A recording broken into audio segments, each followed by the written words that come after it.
Good evening, everybody. Welcome to another night at Shine Bright Studios. I'll be your host, DJ Shy Guy. And unless you've been hiding in the bushes or living under a rock, you should have paid attention to an event that happened yesterday in Utah, as in the removal of Charlie Kirk.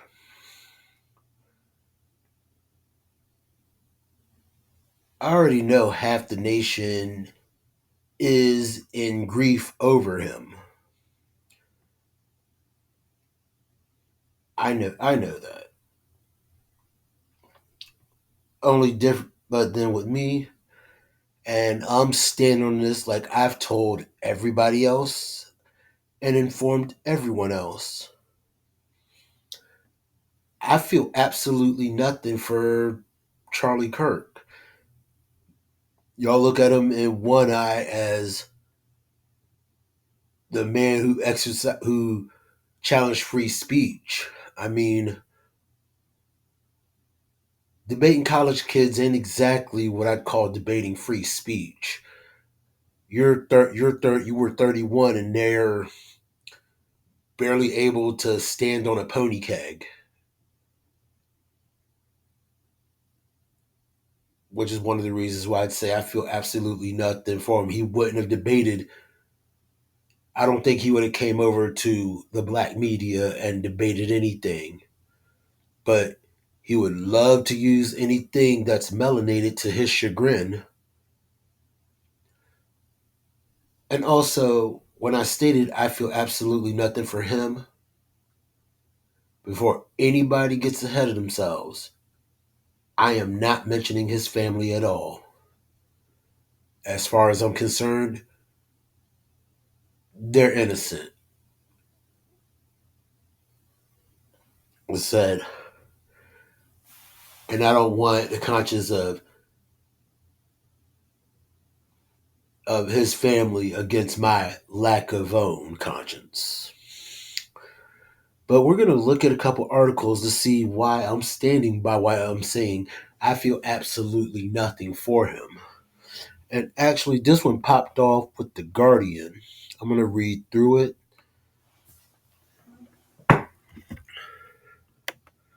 I know I might put y'all to sleep, but forgive me. Charlie Kirk, the far right commentator and ally of Donald Trump, was killed. I'm sorry, was erased on Wednesday, doing what he was known for throughout his career, making incendiary and often racist and sexist comments to large audiences. We can prove we can prove that. But no, people on the far right look at him like he's the patron saint. And there's probably going to be proof further along down this article, considering this article is actually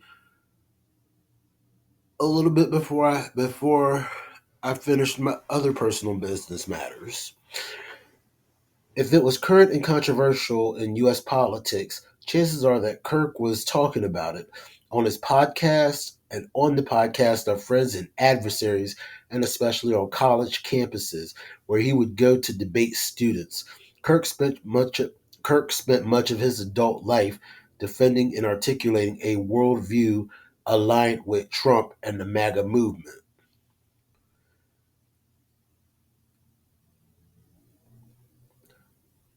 Well, as said, I was actually listening to a couple articles. His erasure, it ain't exactly a small potato. That was something that kind of passed through me while I was listening through articles to try to get somewhat of a recording about all of this. Because you figure there are other people like Charlie Kirk that go out and do such things or have done such things,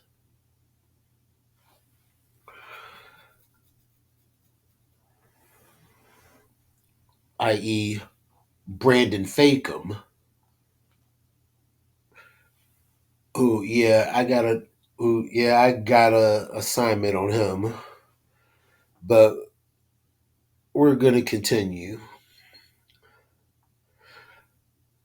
Accountable to no one but his audience, he did not shy away in his rhetoric from bigotry, intolerance, exclusion, and stereotyping. While we know that, I mean, we got more. We got more. I don't want to let the cat out of the bag so soon.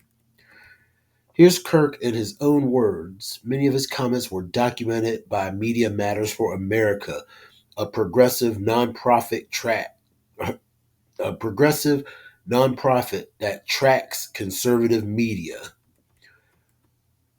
Oh, here we go. Let's see. The racial part, the racism. And this is a person that everybody says we should be forgiving of. Y'all can miss me with that. As said, I feel absolutely nothing for him. So y'all can hear that last part. For him. And let's present some of the evidence. He had a show called Thought Crimes, or he was on a show called Thought Crimes. And when he said, if I see a black pilot, I'm going to be like, boy, I hope he's qualified, which is a strike at DEI, as well as, you know, people that kind of resemble me, because he's expecting to see, the guys that look like, we'll say, Ben Affleck with the square chin, crisp cut suit. Apparently, he was behind on the times. Oh, if you're a WNBA pot smoking black lesbian, do you get treated better than a United States Marine? We knew that was a shot at Brittany Griner. That was a clear and evident shot.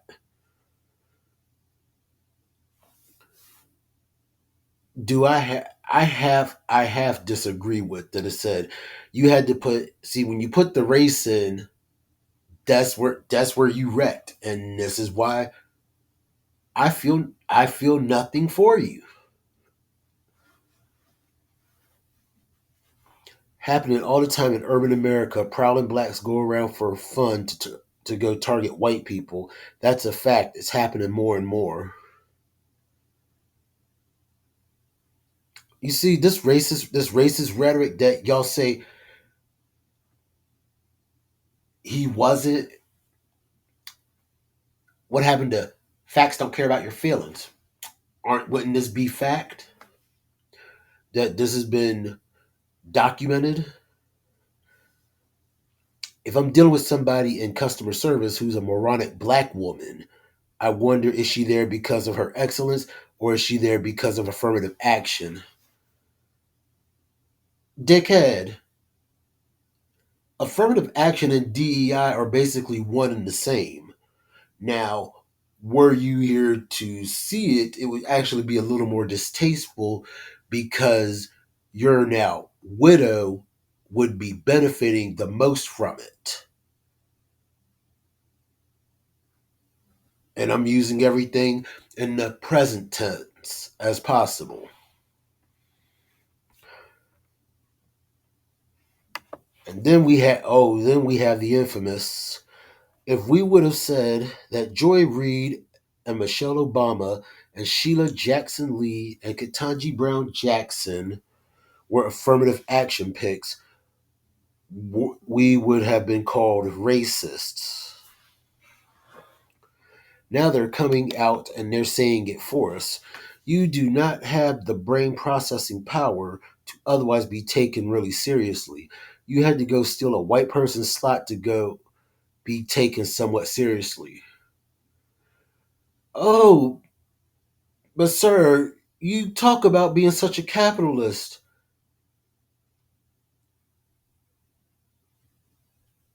but these black women at the forefront. That's another reason why I can't take you seriously. You couldn't pick the right lane to go. And I'm not even pro Joy Reid.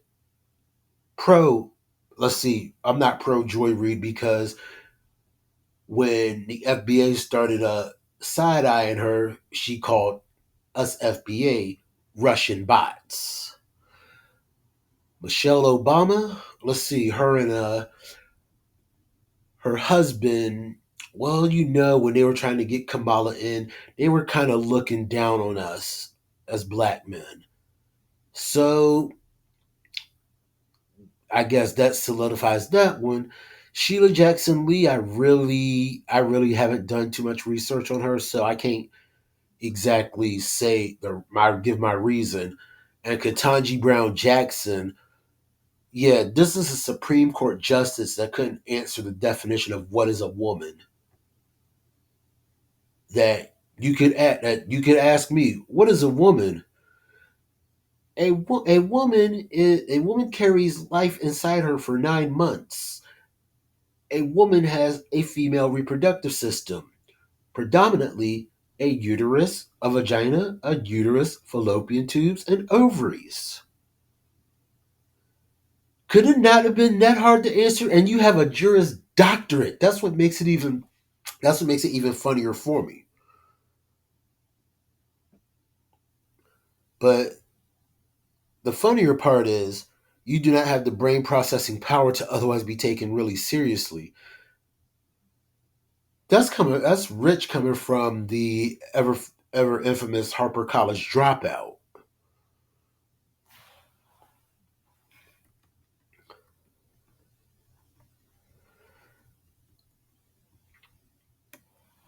On debate, we record all of it so that we put it on the internet so people can see these ideas collide. When people stop talking, that's when you get violence.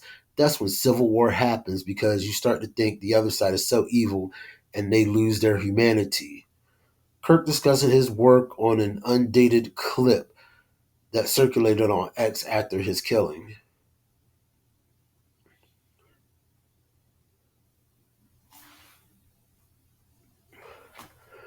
Well, Charlie, based off what you said about black people, you've looked at us as less than good.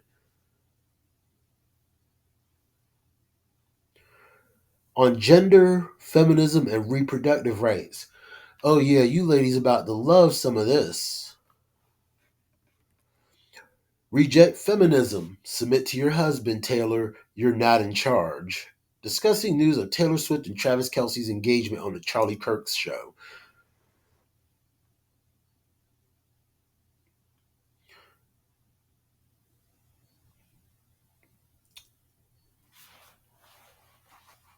Who says she was a feminist?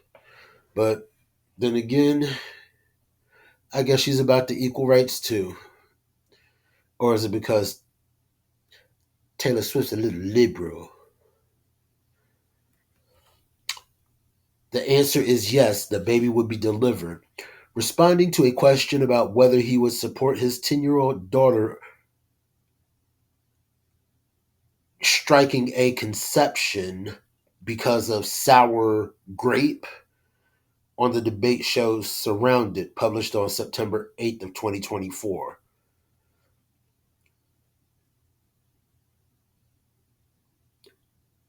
Ladies, I want y'all to think about that.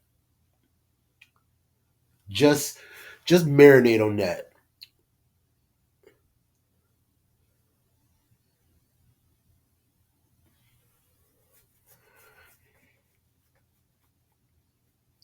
We need to have a Nuremberg style trial for every gender affirming clinic doctor. We need it immediately.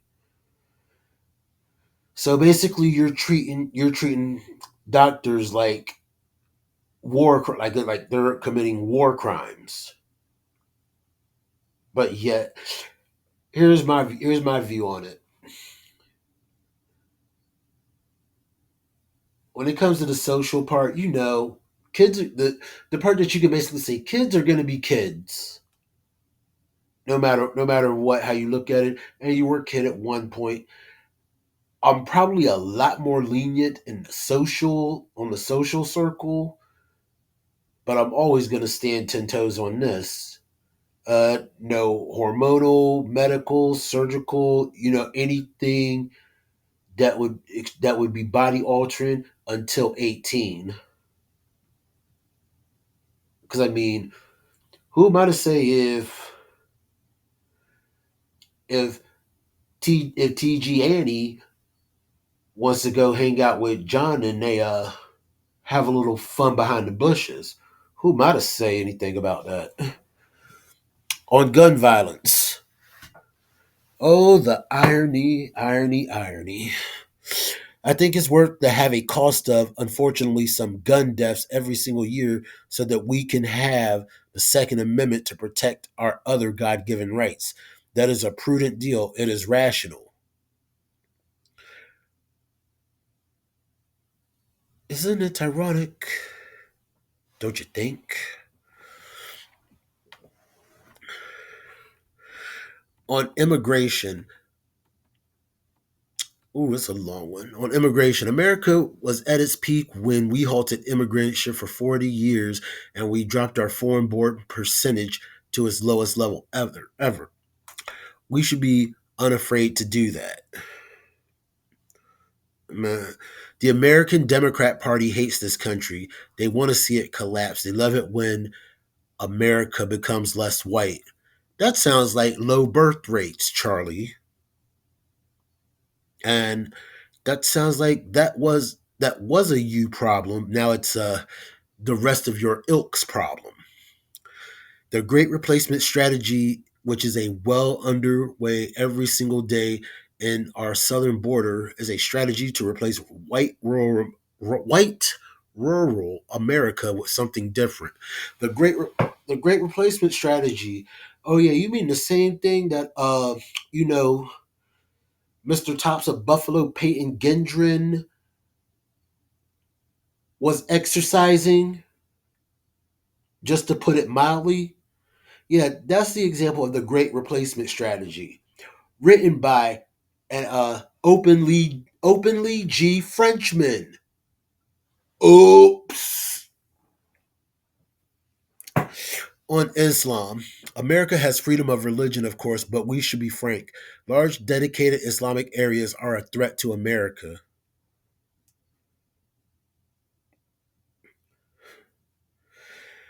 Oh, I'm not going to read through all of these. I'm just trying to find the ones that are. Why the. Yep. Y'all rever him as a hero, and why I feel nothing for him. On religion, there is no separation of church and state. It's a fabrication, it's a fiction, it's not in the Constitution, it's made up by secular humanists. Yeah, and it seems like your former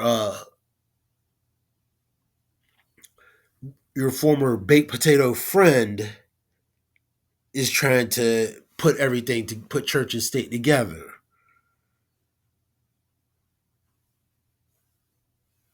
Not gonna happen. No way, no how. Okay, that's okay, and that's the end of that article. So we're gonna go to, let's see. Actually, I want y'all to listen to this. Now we're gonna listen to this. Another reason why when y'all talk about he can do no wrong, yada yada yada, yada yada yada. He's not racist. Yeah, y'all about to get that truth bomb coming. Some of to this episode as it airs on Juneteenth. Some of you will be listening to this episode as it airs on Juneteenth. The heck is Juneteenth? It depends who you ask, okay? But let's talk about what it actually is.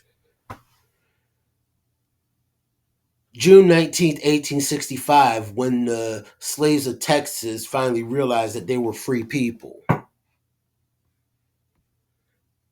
And this is who y'all idolize. And we opposed Juneteenth becoming a federal holiday as it happened. And yes, it is the day that it is mandatory to work at Turning Point USA. We're going to talk about it actually on the day. I say we're given multiple days off for our actual Independence Day, July.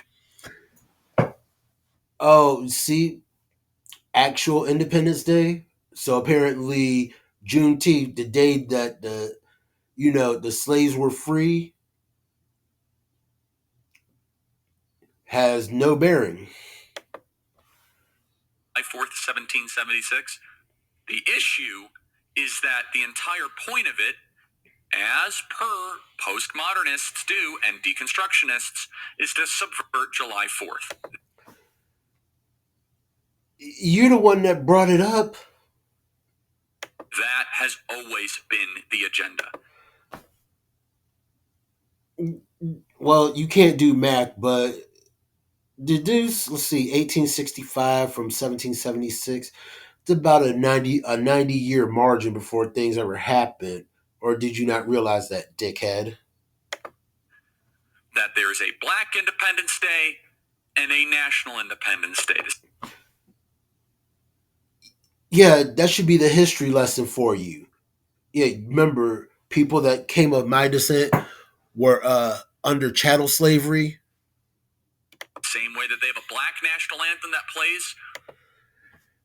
Oh yeah, your boy Fake'em salty about that. Your boy Fake'em will catch that one. Before NFL games. They have Black-only dormitories and Black-only math classes. It is a neo-segregationist federal holiday. Segregationalist.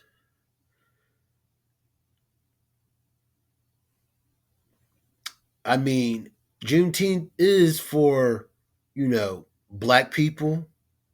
Like St. Patrick's Day is for the Irish. You know, that kind of thing. But you wouldn't be around to respond to that. Is what it is. Yeah. He wanted to spotlight black people for something that was a part of the history that they didn't want you to know about. Calling for accountability and now we're going to go to this one. Using racist language to advance a very bigoted agenda, which is exactly what Charlie Kirk has made a career out of. That's Austin City Council member and Mayor Pro Tem Vanessa Fuentes firing back at right-wing commentator Charlie Kirk after Kirk called Austin Fire Chief Joel Baker a DEI hire and said he was responsible for some of the deaths along the Guadalupe River. How many people unnecessarily died because of DEI? Well, you could rest easy, because they say diversity is our strength. And now those little girls are dead. Okay, so let me ask you a question. Let's put it this way. The incidents that he was talking about, I believe, were more so in Kerr County, if I'm correct. But yet you're calling the Austin fire chief a DEI hire. And I had to do this, or I actually learned this. We're gonna let him talk a little bit before he gets that. Yeah, we got you. Those families are without their daughters. But hey, you have a black fire chief in Austin. All right. So the fire chief is from Austin, Texas. Now, what's the distance between Austin, Texas and Kerr County, where the whole incident of where that flooding took place? What's the distance? A. looks like you stayed wrong and loud no matter how it came about. And let me guess, I know some of you MAGA folk are gonna try to ride on this. Yeah, so if I'm in Austin and everything is going down 2 hours from me, what are you expecting me to do? Fly?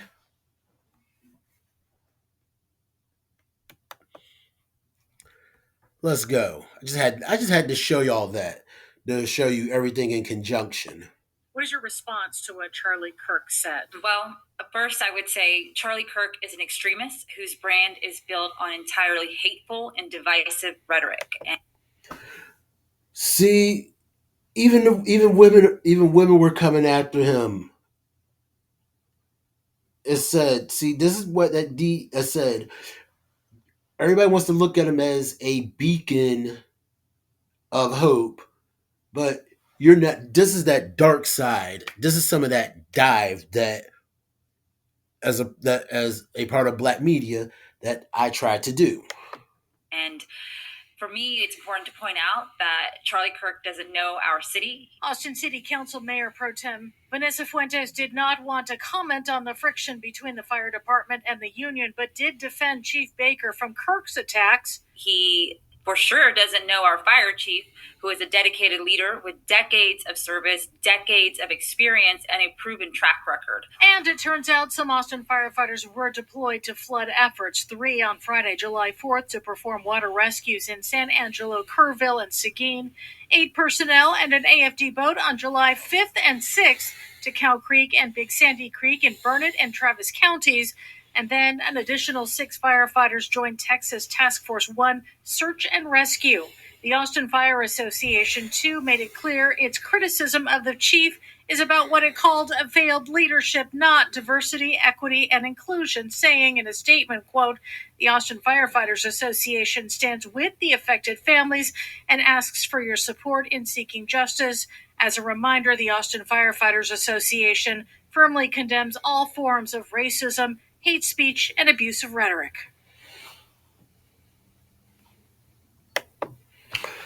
Thank you for watching. Please hit the subscribe. You see,